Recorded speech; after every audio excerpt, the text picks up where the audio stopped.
Welcome to Remembering Your Oneness with Zane Daniel and Monica Kupiec, where we know everything, and so do you.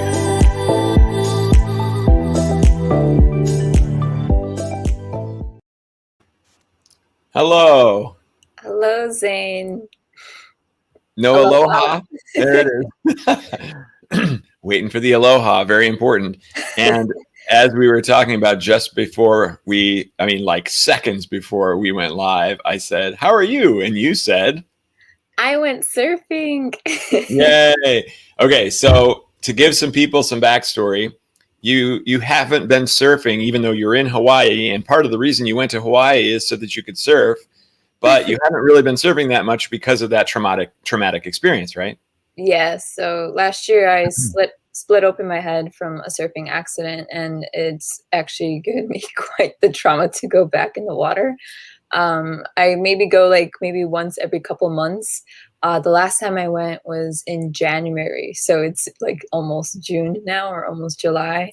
Yeah. I went 2 days ago in the morning. It was like 6 a.m. I went with this one friend is visiting us, me and my other friend, and he wanted to learn. I was like, well, I'm still kind of traumatized, but I guess I can teach you. And I took him out. It was like a bigger break, but then there was like some smaller waves, and I just stayed over there because I felt comfortable. 6 a.m. There's no people out, so I felt, much better. I caught a couple waves, and I just felt like myself again. And then I was like waiting for the sets to come back, and I was just like meditating, and I like was soaking or my feet were like dangling in the water, and it just felt so like me. And I forgot how powerful like the ocean and grounding it is. And I called in like a couple of my guides. They were like, "We're so happy you're here, that you're back in the water." So I'm excited to go back out again and keep trying. Good. So how was the trauma when you went back in? Were you trepidatious? Did you have any problems, or did it just go smoothly? It went pretty smoothly in the beginning. Once I started seeing the waves like out in the distance that were like bigger, I definitely got like some cringes in my stomach, but I kind of just stayed more in the present of like, okay, I'm actually comfortable here with these baby waves, and I'm going to just have the most fun that I can with what I'm comfortable with. So it was more of like just really listening to my limits right now and not overdoing it to freak myself out more. And I like those little steps right now. Yeah, nice. Well, Jennifer Cardillo can relate. So it's kind of funny. Carnival rides and amusement parks. It's kind of like surfing, I suppose, depending on what happened to you. And so good for both of you that you're able to get over that. Yeah. Yeah, I mean, mine's still gonna keep going, but definitely I don't think I'm over it just yet. But it's definitely a big step to actually get back in the water. Mm-hmm. Good work. All right. What's new with you? Because we didn't get to ask about that. Oh yeah. Well, I am in Ashland, Oregon, because I interviewed somebody else for the documentary. It went very well. And I'm staying in an Airbnb because it's so freaking hot. And being in the van in this kind of temperature is a little bit much. So here I am in air-conditioned coolness. And it's, this is kind of like Southern Oregon. I'm getting pretty close to the border of California. Mm-hmm. And it's kind of deserty. So it's really hot during the day. Mm.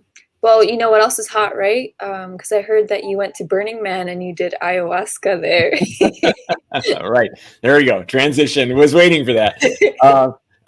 Okay. Yes. So today's video was all about my second ayahuasca trip, which took place in 2017, which was also coinciding with my first trip to Burning Man, mm-hmm. which I didn't really know what it was going to be. I had no idea. And, it's kind of insane. I'm sure you've heard about Burning Man. If you haven't been, right, Monica? No. Yeah. It's very off the hook. I mean, 80,000 people gathered in the desert, and they build a city. And it takes them about a month to build a city. And these buildings that they're creating are multi-story buildings. This isn't just some tents and some camps. Like this is a true city. and it's even called Black Rock City, and it has its own airport. And the airport for Black Rock City has more flights in and out during that week than all of the cities in Nevada. So it's very busy. It's very crazy, and it has its own mail system, U.S. mail sort of thing. It's a full on thing. But of course, it is also a gathering of people who want to share with each other. It's not corporate at all. No corporations are allowed, and everything is free. The only thing you can do, it's a gifting society. The only thing you can do is give things to other people. You don't even barter. It's just, I've got something. Do you want this? And so you do have to bring your own food and your own water. And so in that way, it's grueling. And talk about heat. It's 110 degrees every day because it's late in August. So this is a difficult experience. Most people go through some sort of, essentially, it's almost like trauma, but it's more like ascension, or it's more like, when you experience something very difficult and very grueling, then you either rise to it or you give up. And most people who go rise to it, and so they grow and they expand. Yeah, you hear it's all about drugs and partying and stuff like that, but it's much more than that. And you can take it any way you want to. You can choose to make it parties and drugs and stuff, or you can choose to make it a spiritual journey. And there's art installations, and there's it's just an incredible and insane experience. So, and every night there's pumping music and laser lights and all this madness all around you. So it was a little bit insane that I decided to bring ayahuasca with me to go ahead and do it for my second time in an environment like that. And so, if you know anything about ayahuasca, you're laying down with your eyes closed and you're having a personal experience. And generally you're doing this with 10 to 16 other people, with a shaman or multiple shamans or shaman. I don't know how you say that. And they're singing and they're playing music, and they're there to assist you on your journey. And so here I was with just another friend of mine in a yurt in Burning Man, with blaring music going on all around, and we go into our ayahuasca experience there. So completely different sort of experience, but it doesn't matter, because the medicine is what matters. And the medicine is what you're doing it for. And as long as your vibration is very high, then all's going to be well. I like that in the video that you were explaining that it'll give you exactly what you need. Because I do know, like, even if you are resisting it, like, you'll work through that resistance. That's definitely relatable to when I did it. I think it was my second cup or the second day that I did my ayahuasca, where I have this thing where I don't always like to do things first. I always just like to observe. And I was like resisting, like I was getting that urge, like, oh, I'm going to be throwing up soon. But I didn't want to be the first one to throw up in the group. And then ayahuasca was just like, we're going to make you go first. And then I just started like barfing. Right. Yeah. It's like whatever you resist is what they go, oh, okay, you have a resistance to this. We're going to prove to you that it's not that big of a deal, that you can totally handle it. And in that way, it's expanding. So wherever your blockages are, they attack it in a very positive way. That, and like I said, with that experience, it began with the spirit of ayahuasca putting text on my vision, because like Annie says, you don't go walking around, right? Like, no, you don't walk around when you're on ayahuasca. You lay down, you close your eyes, and you have your own personal experience. So in that way, it was a waste to do it at Burning Man, but no, it was a great experience to do at Burning Man. Well, anyway. You said Burning Man, sorry to interrupt you, but you said Burning Man, they have lots of like music going on too. So I'm sure that helped activate a lot of your experiences during it. Because that when the shamans were playing different drums or different melodies, like that would actually stir up different visions for me, or help trigger something that was like bothering me. Because sometimes there's a tempo that's like bothering you, that's going to help you like release a different like memory that's stored within you. Yes, absolutely. And the music is very important. And one of the reasons the music is important, I did it by myself one time where I didn't have any music playing. And there's this weird noise you experience during it, and it's just almost like a high-pitched whine. Mm. And if you don't have any music playing, that becomes really loud and really distracting and Mhm.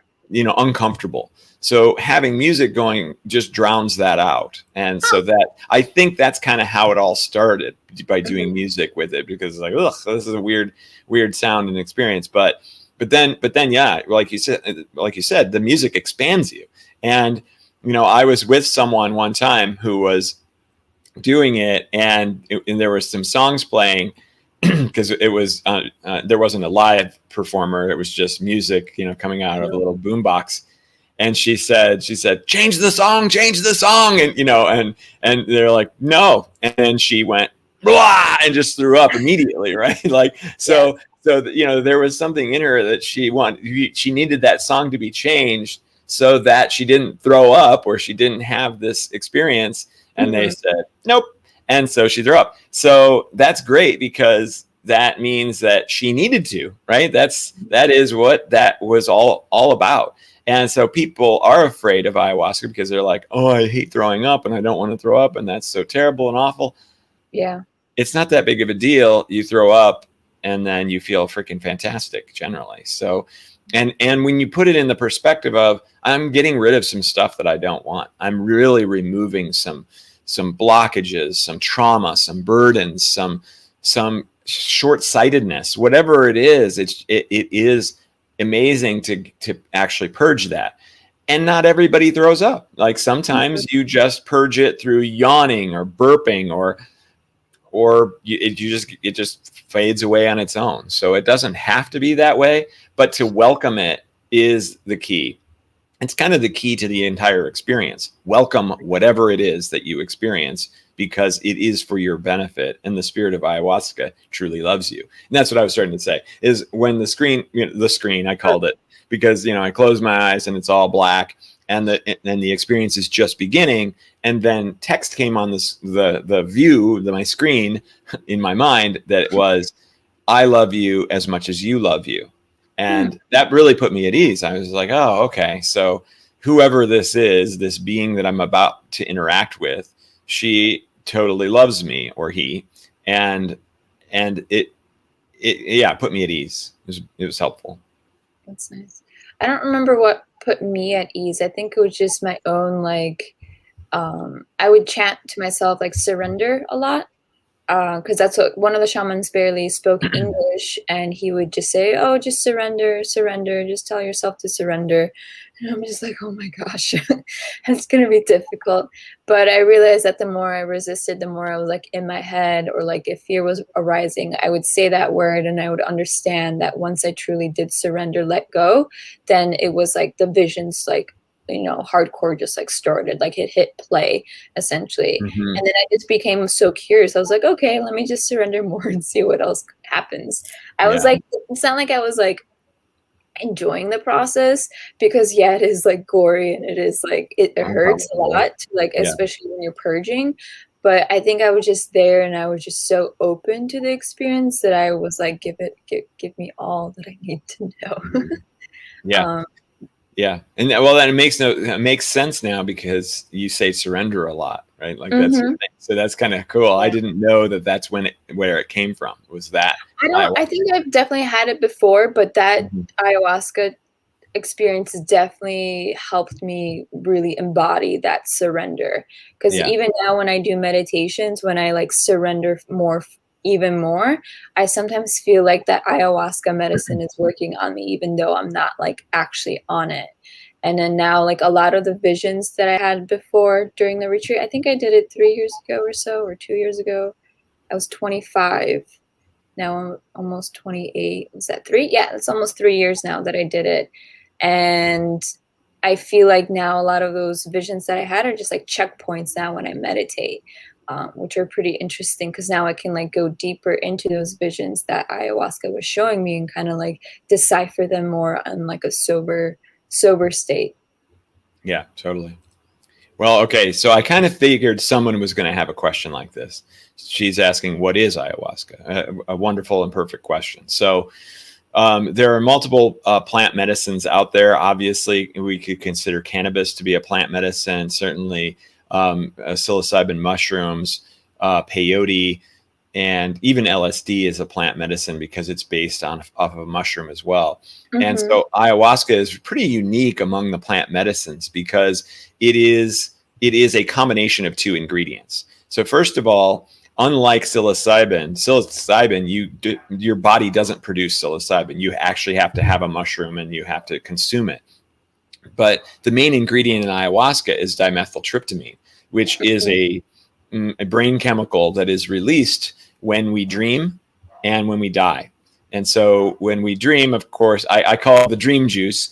And so you're experiencing a dimethyltryptamine or DMT trip while you're dreaming.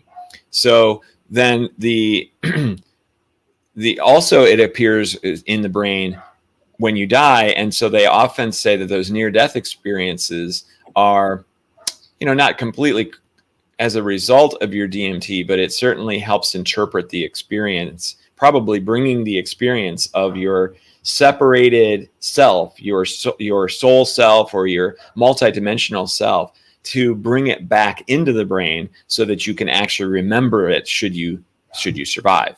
Mm-hmm. So the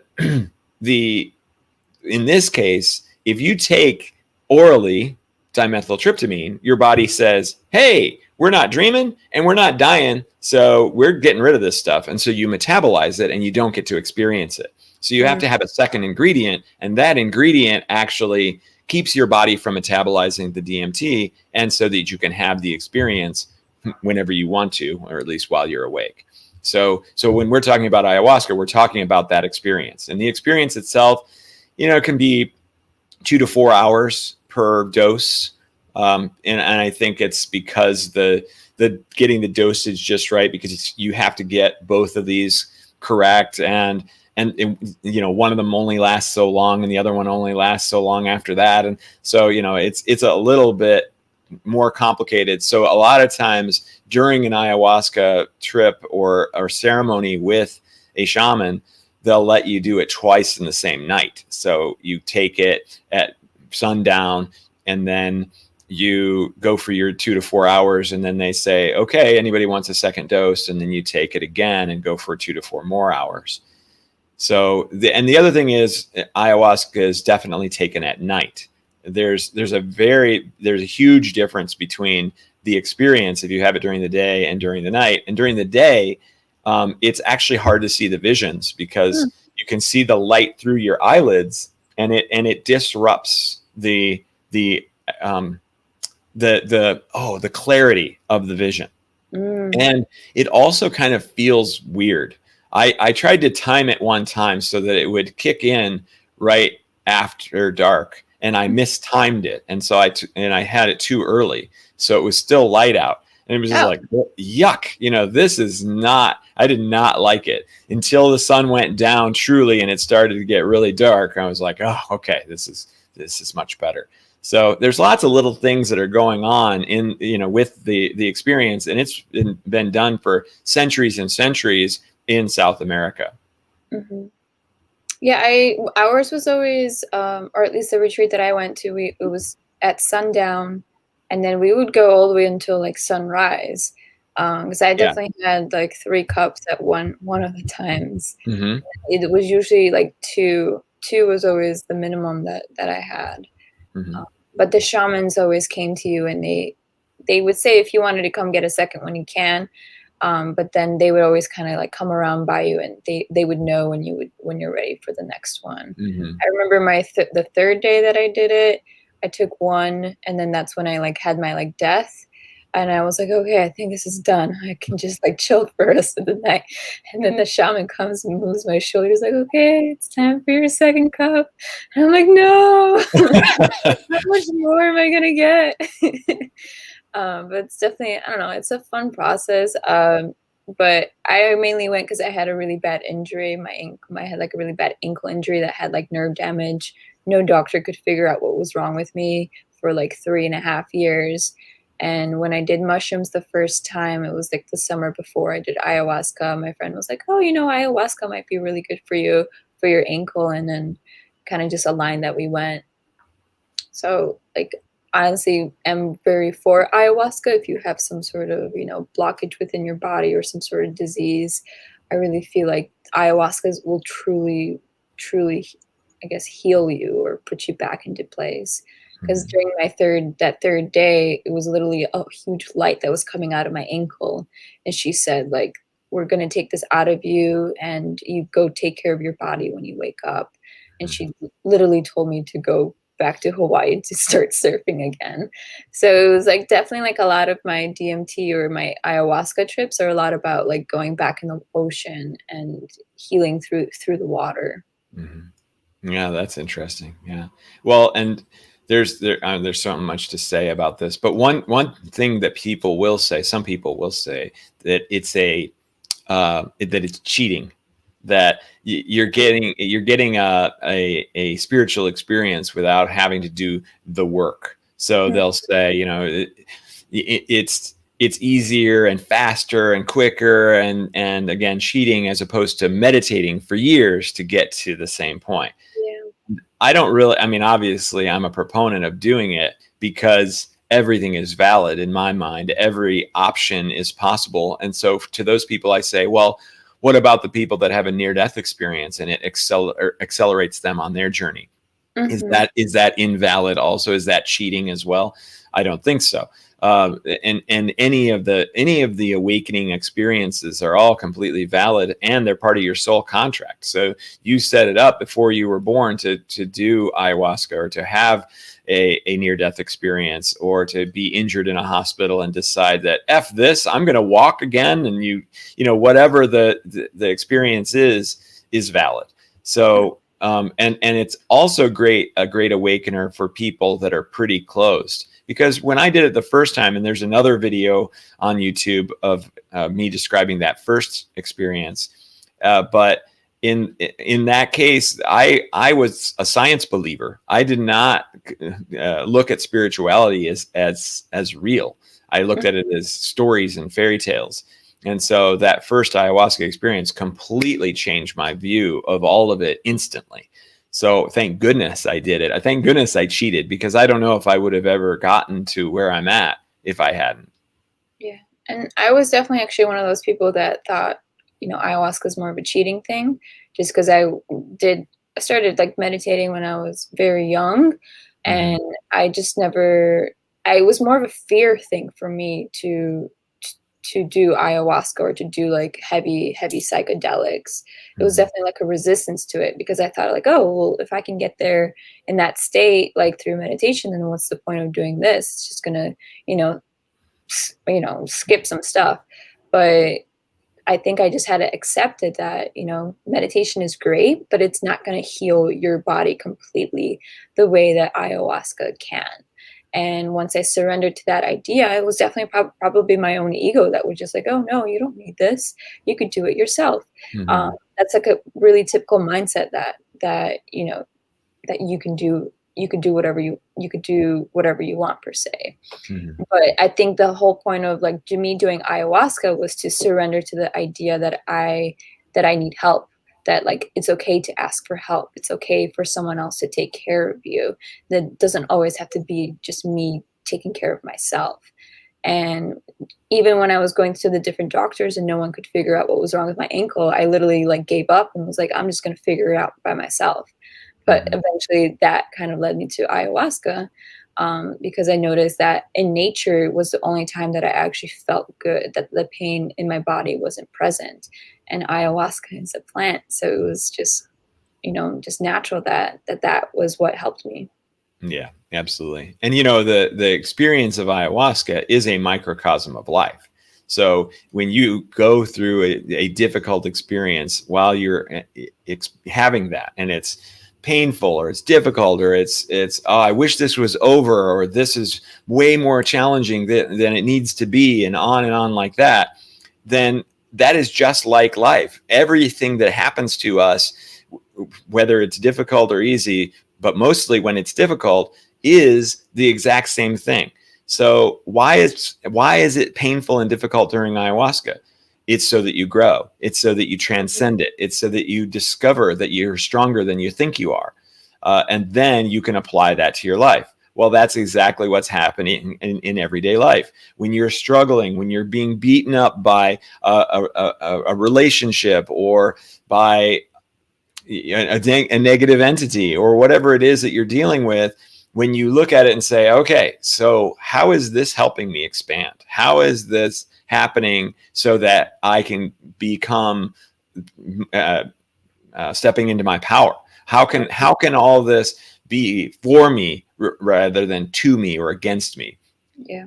Because when you do that in ayahuasca and you go, this is one of the stories that I told, that there were demons that were coming toward me, right, in the second ayahuasca experience. And my relationship with the spirit of ayahuasca had gotten silent. So I'm thinking, uh-oh, what is going on? Like, I am not going to be able to handle this. This is going to be bad. This is what they talk about in ayahuasca. How, this is going to be scary. It's going to be painful. It's going to be difficult, so on and so forth.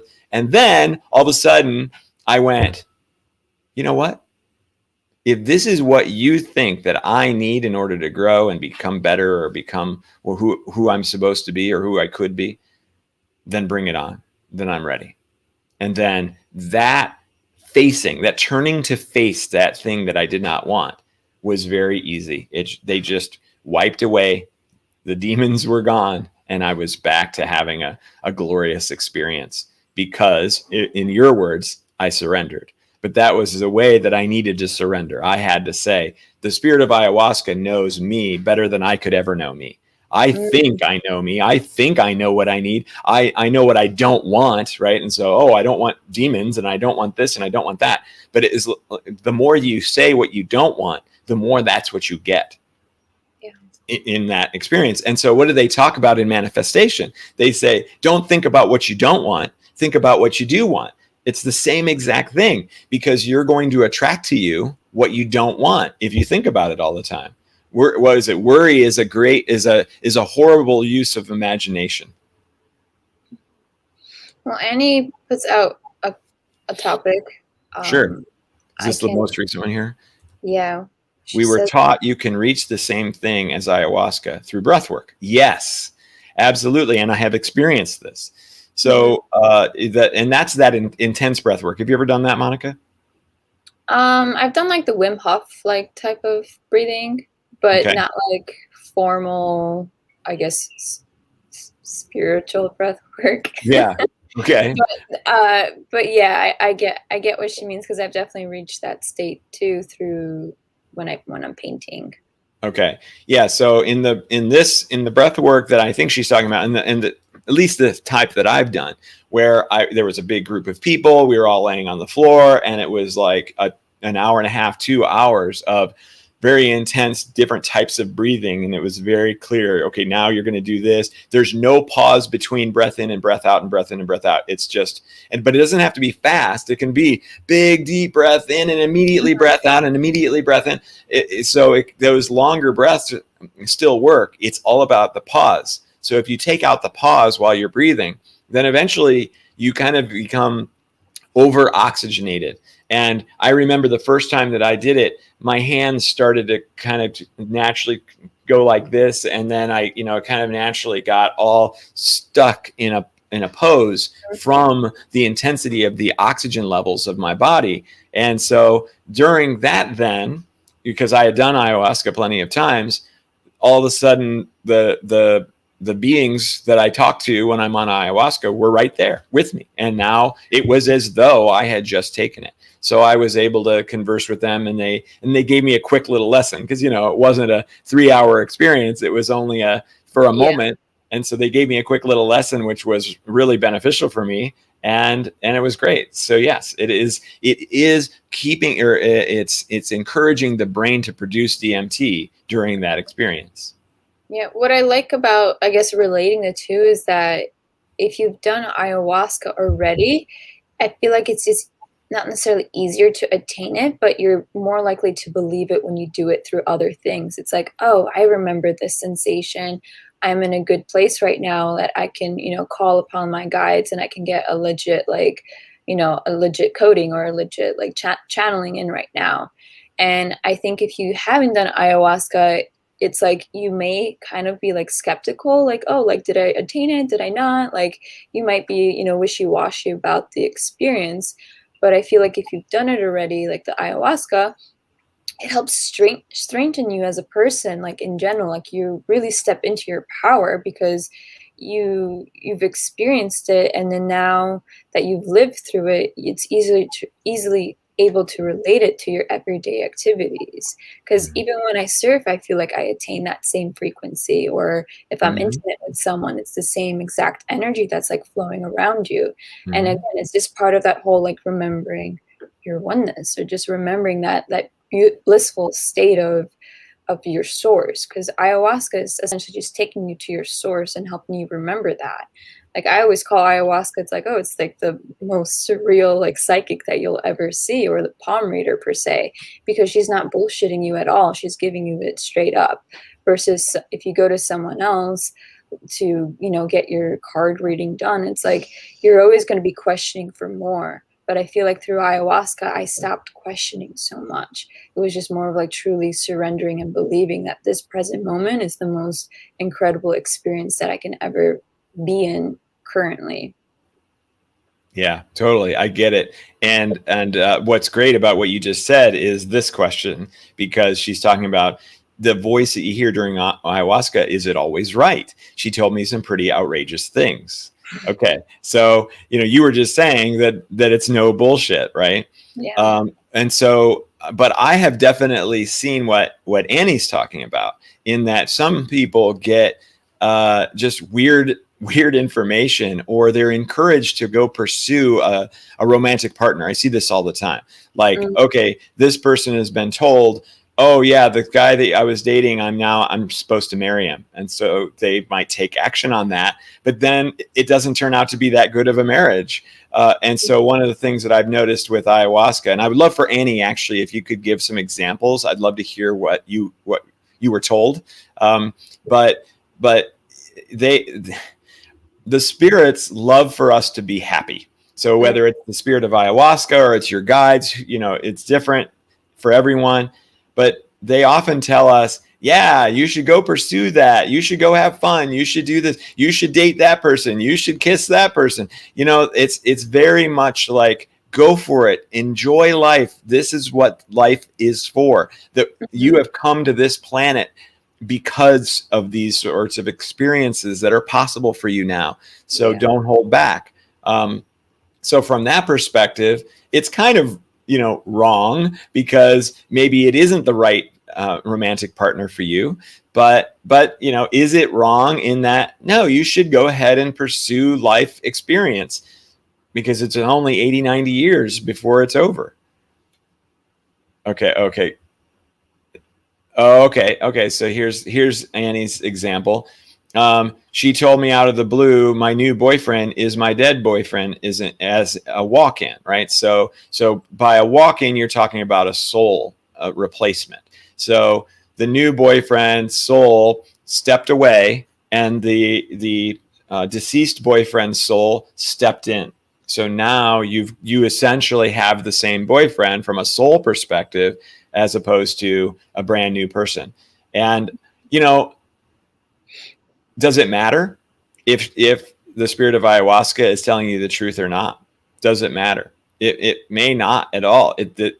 I love it as a beautiful kind of a romantic approach. Now, if this new boyfriend starts abusing you, and you say, well, yeah, but it's the soul of my old boyfriend, and so I'm going to stick with it, then that's where it goes wrong. But other than that, I don't see any reason why not to believe it, and to embrace it, and to love it, and to have a fantastic life. Mm-hmm. Yeah, I mean, for me, I feel like there's sometimes you may misinterpret the things in the moment during the experience, because it's just so heavy. For me, I feel like after the 3 years now, that I feel like a lot of the things are making more sense. Like, she told me to go back to Hawaii and surf, but did I do that? Not really, but it did lead me to painting, and it led me to Right. finding the connection that painting is just like surfing. So it's almost like, well, maybe she was telling me that I'm going to be painting, but she didn't actually say it in those contexts. And Annie just said that she told her to move to Australia to open a center.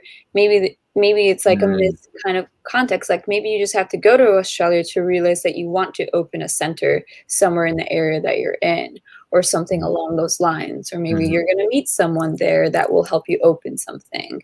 Like I don't think I don't think ayahuasca is going to tell you step by step, okay, follow this, follow this, follow this, No. because that's not really the point of life. That's not the point of anything. It's always like, here are some context clues, here are some pieces to your puzzle, and but don't forget about the present moment. Don't be so tied up to these messages, because you still have to let go of the messages for then the new information to come through. It's almost like you're stuck in the past with these messages, but you're not really living in the moment or living in the present per se. The one place that you can always go to make sure that the message that came through is right for you is to ask yourself, well, is that my passion? Is my passion to go to Australia and to open a center? If the answer to that is yes, and she's giving you that encouragement, that just gives you extra ammo. But if it is no, I don't really have a passion to go to Australia and open a center, well then that's probably not what you should do. So you always test anything that you get against your passions. Mm-hmm. And then she doesn't know what you do, Monica. She That says, is exactly what Monica does, Annie. So you got it. You nailed it. yeah, Annie, I paint waves. I don't paint myself in them, but I do embody myself in them. Right. Yeah. You can check those out on my website, monicakupiec.com, or if you have Instagram, it's at Island Awakening. MonicaKupiec.com. I think I spelled it right in quick. Yeah, you got it. Yeah. Okay. Go there and you can learn more about Monica's awesome paintings. So, oh yeah. So there was something that was going on there. I got all excited about. Now I don't remember. Well, if there's anybody who's watching has any questions about ayahuasca or wants to share anything about an experience they had, if they haven't done it, if they have done it, let us know. That would be kind of fun to see what and to tell us what your experience has been, or if you're afraid of it. Are you afraid of doing it? There's a lot of people that definitely have that fear. Oh, and I remember now what I was going to say.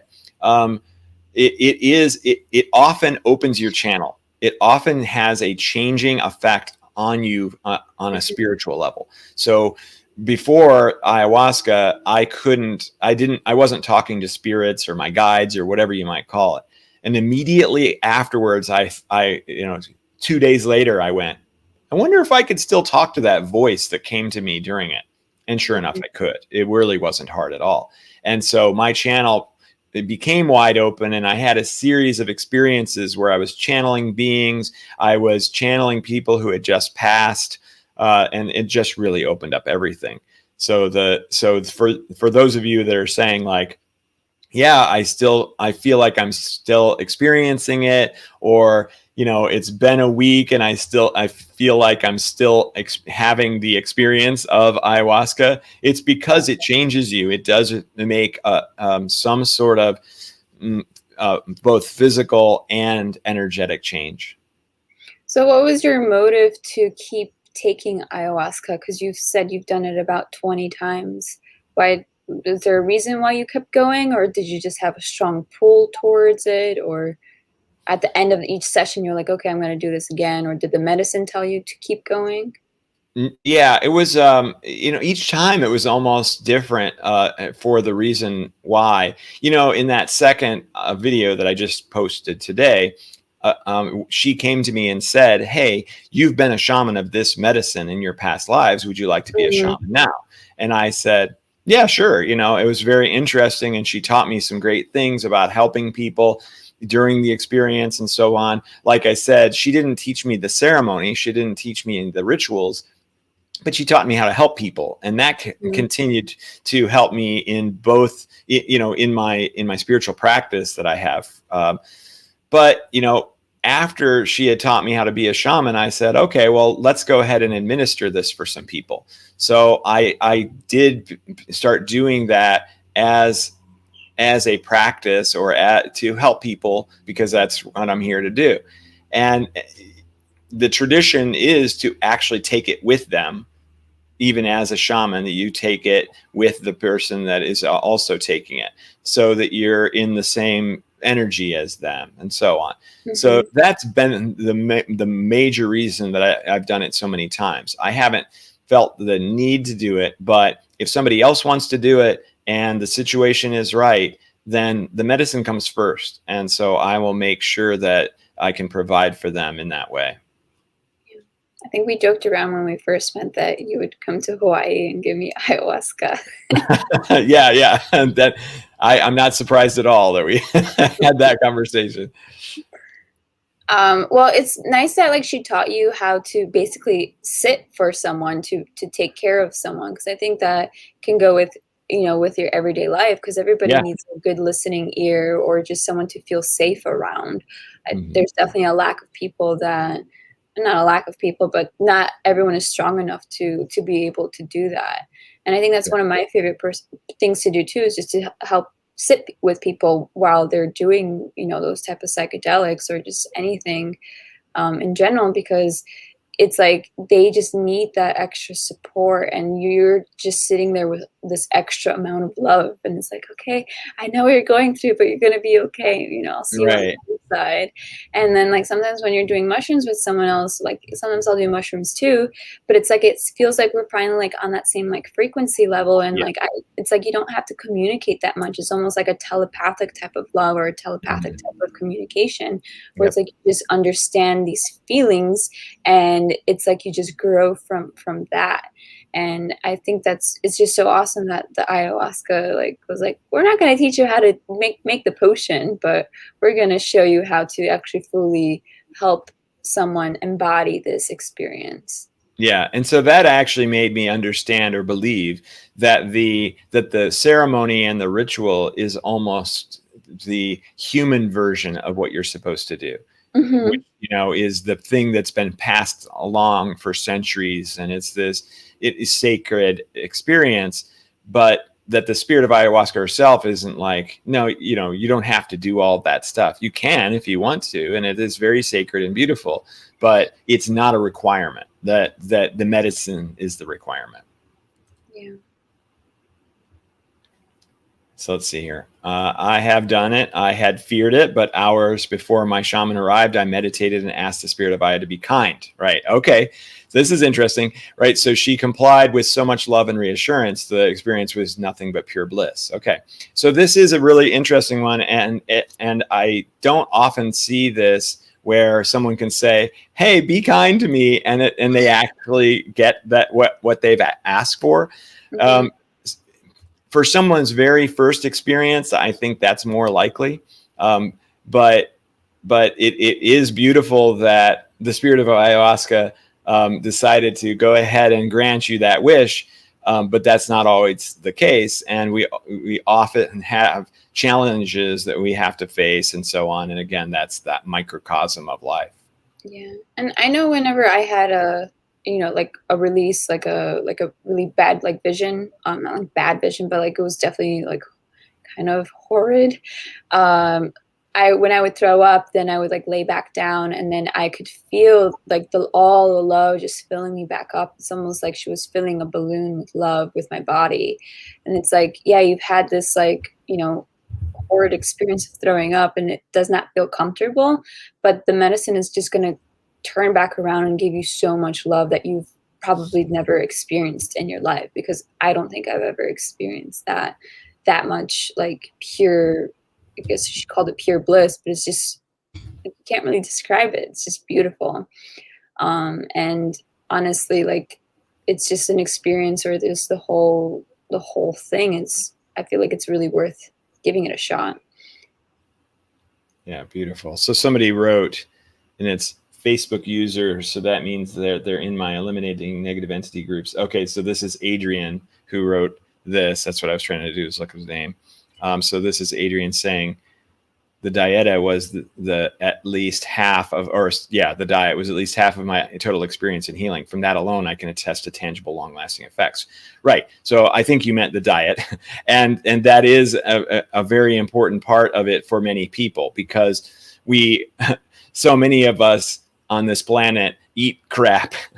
And so to actually cleanse the body, to have this diet of fresh fruits and vegetables as your main thing. And for many cases, you do that for 2 weeks beforehand, no alcohol. If you can do no tobacco, you can, really cleanse your system. Yeah, that's huge. You don't even have to do ayahuasca to have that sort of experience. And I love that, because it's raising your vibration. So most of the ritual sorts of things that shamans have you do are all about raising your vibration. Mm-hmm. So if you've got a shaman, or you are already very high vibrational, then some of those things aren't as necessary.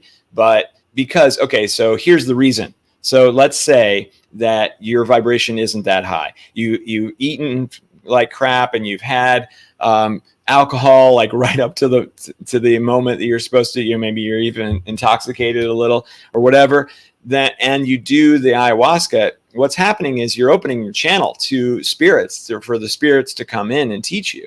Mm-hmm. So if you are high vibe, then what's going to come in? High vibrational spirits. If you are low vibe, what's going to come in? Low vibrational spirits. So it is important to get your vibration raised as high as possible for this experience. And so that's just one of the many ways that a shaman will do that.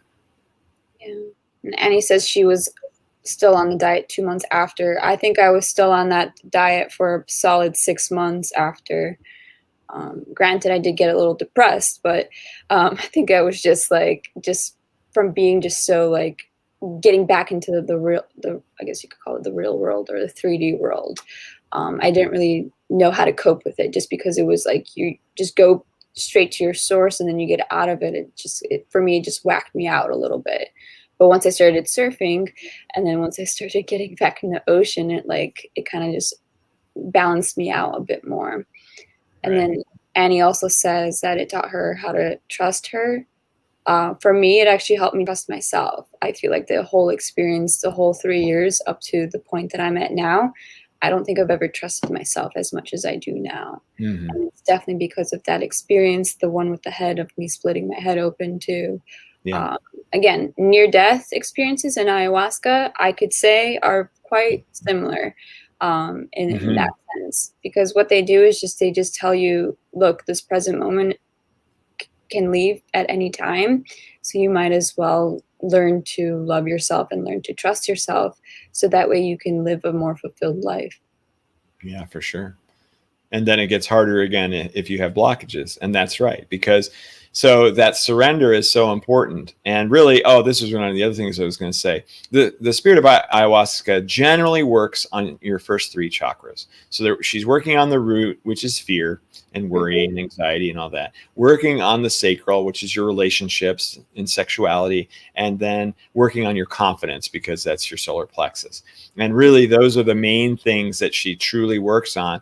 And so if you have any blockages for that, if you have fear, then she's going to work on that fear. And how do you work on fear?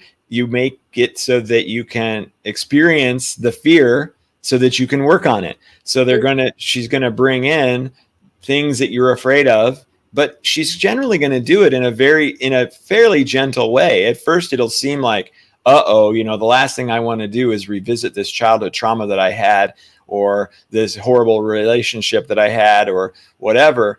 But it's really brought to you in a way that it makes it not nearly as bad as you think it's going to be. Your expectation of it is way worse than the actual experience itself. And so she does do it in a nurturing way, but she still will challenge you at times. And that is very intentional. And it's always some sort of breakthrough. And this is what I said in the video. Either you do overcome it because you change your mindset, or you don't change your mindset, but you still benefit, even if you don't. So it's kind of a win-win in all cases. Yeah.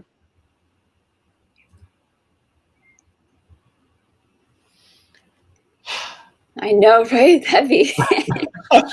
Yeah, it's good. It's really a good topic. And is this the first time that we've completely dedicated a show just to ayahuasca?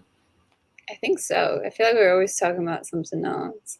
Well, we got Yeah. 10 We minutes. talk, You want to talk about something else? no, no, no. Let's keep it going. Let's 100%. That's all this is. But yeah, but usually we've got some other topic, and then we throw in some ayahuasca wisdom, and then we continue going. So, Yeah, but no, I was excited for this one. I was like, finally. yeah, yeah. So anybody's got any more questions for us? Oh, I didn't see Maria asked or wrote something. I haven't read that yet. She says, Oh, I okay. believe there are many different ways to reach the different benefits with it. I think it suits some people that can't get them any other way for different reasons. Perhaps it is good for those not into spirituality or in a difficult life situation. Yep. There are many ways of doing all kinds of things as there are people. Yeah, there are as many ways to doing all kinds of things as there are people. Yeah. Mm. So, yeah, absolutely. It doesn't have to be ayahuasca. Then, it can be any number of things. Yeah. Because it might have to be, because I know like there's stronger medicines too. Like if you have like strong like drug addictions and stuff like that, I think, is it peyote that's better?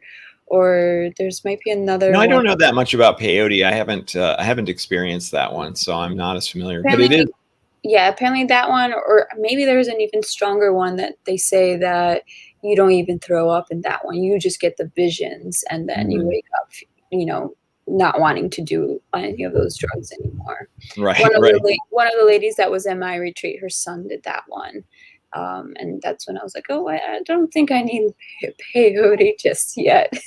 Yeah, yeah.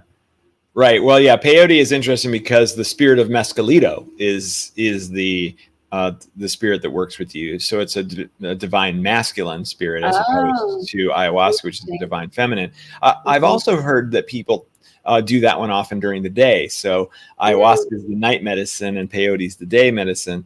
But then I've heard other people say that they do peyote at night. So I don't know. I just don't know that I much guess it about that. varies, or there's no specific ceremony type for that one. Because I did DMT in the daytime, and when you were talking about how with the light coming through, I was trying to like recall if I felt that, because I remember there was a bit more shining light when I got zapped into the little hole that it took me to.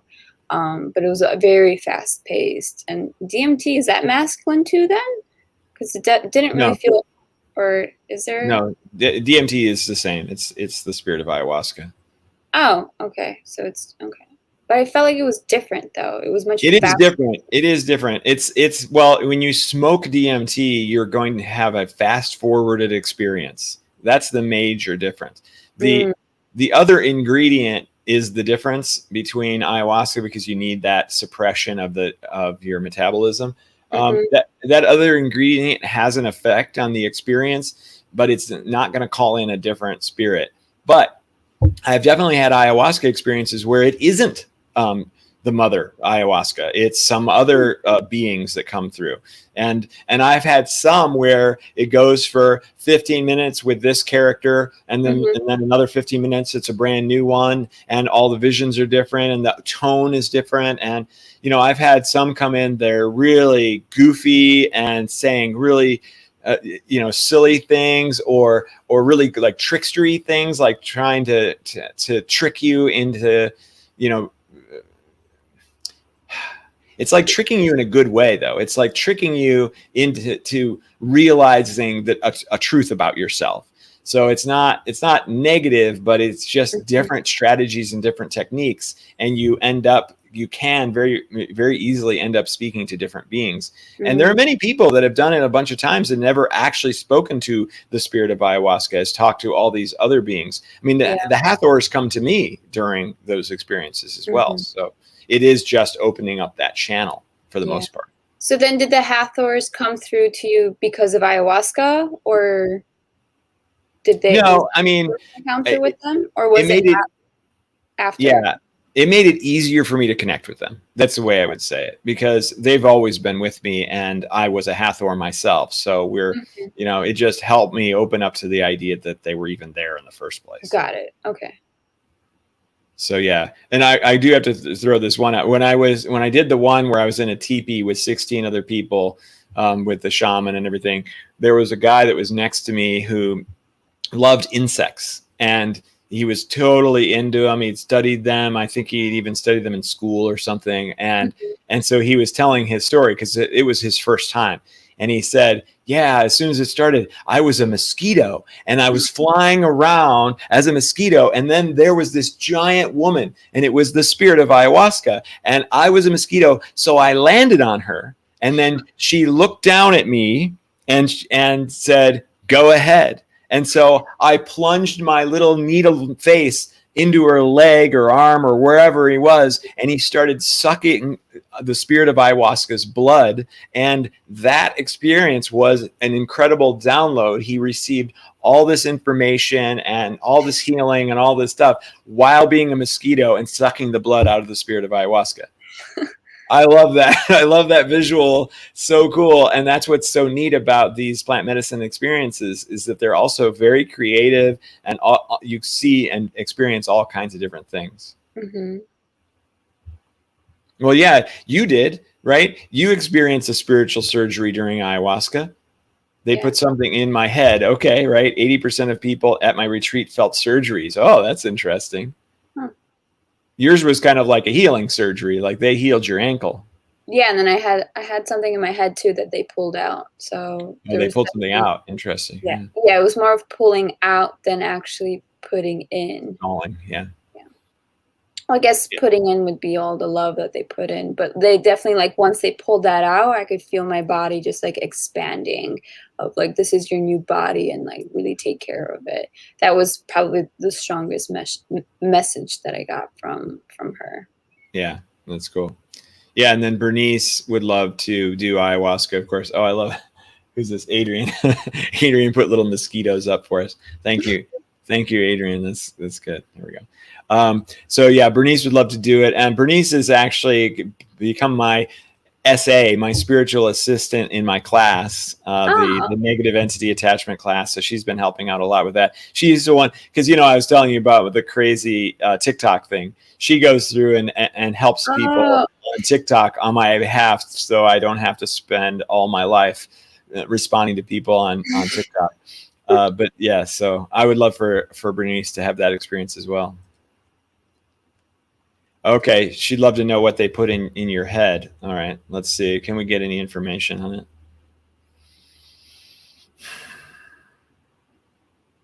Well, it's definitely something positive.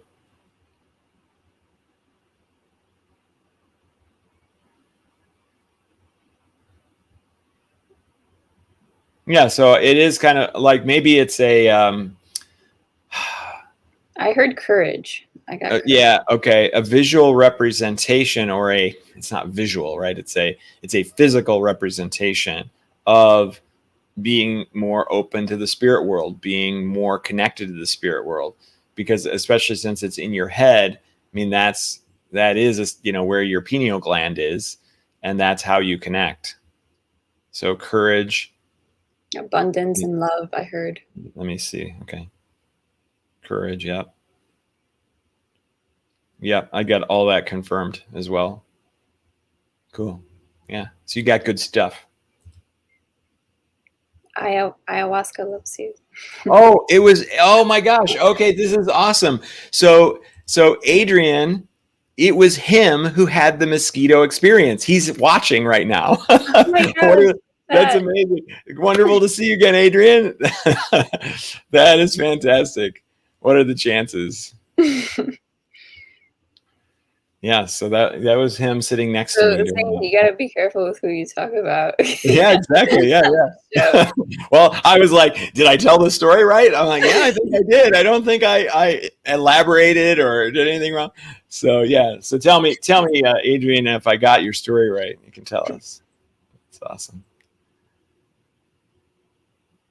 Yes, becoming a mosquito was a transformative experience, literally. Yeah.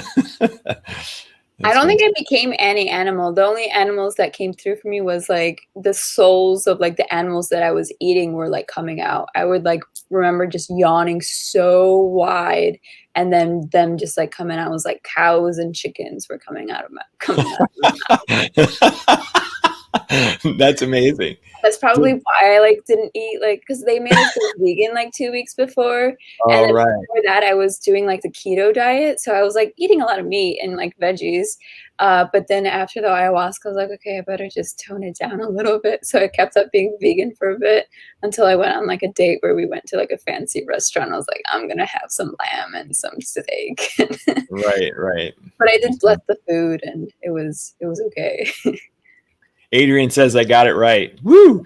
But of course, he remembers more details. So I'd love to hear them again, Adrian. You'll have to send me a little note because I would love to recall that with you. All right. Well, believe it or not, it's already been an hour. Such a fun hour. Should talk about this again. Yeah, we should definitely. No wonder you threw up, Monica, says Bernice. You're throwing up cows and chickens. And chicken. Yeah. Oh, nice. I think you got that memory psychically. Interesting. I remember you telling me about it, but that's cool. What was that for? That was back to the mosquito thing. He was saying that I might have remembered that psychically. Oh yeah, for me. So for everybody, I say it's your medicine. So if your medicine is mushrooms, then you're going to have a more transformational experience with mushrooms. If it's ayahuasca, then you're going to have more for that one, and so on and so forth. So for everyone, it's different. And so I don't want to say, oh yeah, ayahuasca is way more transformational. No. It just depends on the individual. Yeah. And then your openness to it all too. Yeah, absolutely. Mushrooms, okay, everybody. Yeah, mushrooms for me is more of like a happy thing. I just like to laugh on mushrooms. Oh, right. No, for me, they're just as painful. They're probably more painful than ayahuasca for me. Yeah. Oh, wow. Yeah. It's almost always grueling. I've only had like one experience that it wasn't difficult and challenging the whole time. Whoa. Yeah, I've never had that. Mine's always like tons of messages come through. Everyone's talking to me and I'm having a blast. Right. No, it's me. It's just like, oh, I got to get through this. Oh my gosh. Yeah. Like we're the opposite. It seems like ayahuasca is like what I get with mushrooms, and then your mushrooms is like my ayahuasca. Yeah. Perfect example, right? Like for everybody, it is totally different. Depends on the person. Yeah, absolutely. All right. Well, this was great fun. We'll see everybody next week. Thanks for tuning in. I love you unconditionally. What did you say, Monica? I heard you say it too. Yeah, I love you unconditionally. What did you say? I said, have a great week. Okay, good. All right. Bye everybody. Aloha.